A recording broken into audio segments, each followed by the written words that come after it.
It's estimated that up to 1 million Australians could be out of work as a result of coronavirus and its impact on the economy. Tristan Guest is one of those who's already lost his job. He joins us now from Melbourne. Tristan, g'day. So where were you working and how long had you been there? So I was working at a hotel in the city in Melbourne as a waiter, and I'd been there about 2 weeks before I found out that I was out of the job. Yeah. So did you love the job? Look, money's money, it's hospitality.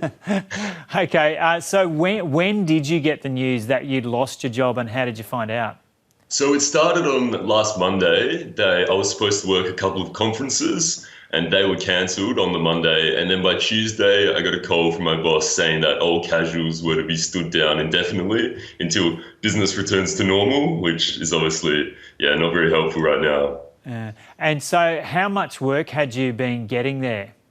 So that week I had 36 hours rostered on, so it was a big paycheck that I missed out. Yeah, close to a full-time job. And so have you been told that they might be able to take you back on at the end of it?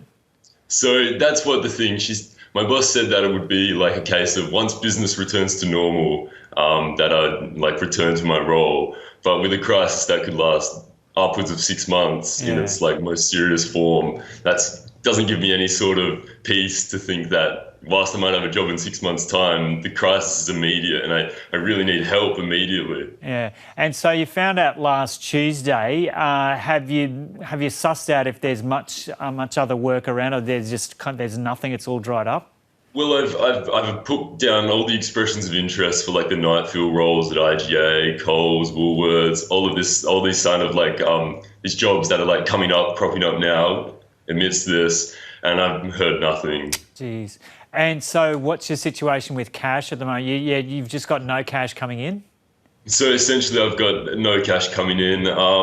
Look, lots of support through my housemates, from my family. People have committed to helping me out. The union's been great as well, Hospo Voice, a big support network there, but cash-wise, nothing coming in. Yeah, and so you've got rent to pay and you've got to buy food to get by, and you just haven't got the cash to do that at the moment? Absolutely, absolutely. Right now, there's no sort of financial security. I'm relying on the generosity of others. Wow. Yeah.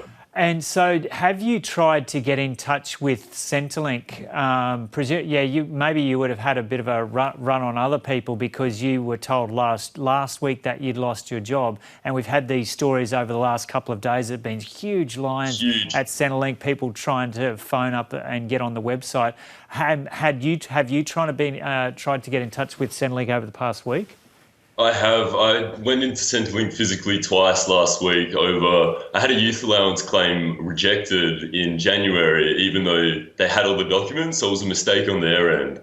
And they put in an urgent request form on Tuesday to get my claim assessed within 2 days. And by Friday that hadn't happened, so I went in again, another urgent request form, and without being able to access the website, I can't even check if my claim's been reopened or reassessed. So I'm completely in the dark. Yeah. And so fill us in on what the youth allowance claim is. And so you went in last week a couple of times and you were able to get into the office? Yes. So queues it was pretty quiet last week, actually. There was no sort of queues out the door. I didn't have a feeling of kind of panic as it would be now. But the youth allowance claim is for students, full-time students who are at university. Yeah, and so you're at uni as well as doing the casual work? Yes. So it's hard enough. It's hard enough to achieve financial security as a working student. Yeah. And so what's the situation then with access to the youth allowance for you? It's just still up in the air? It's still completely up in the air. I have no idea. I have no idea if it's been accepted, reassessed. It's not like I can't call. It's a 3-hour, 4-hour wait. I can't go into store because how are you supposed to maintain social distancing in round the block queues? So it's just completely not knowing. I just have no idea. And were you given the indication that maybe they will backdate it and give it to you from when you first applied back in January? So yes, I was. They did say that it would be back paid because I was challenging the decision.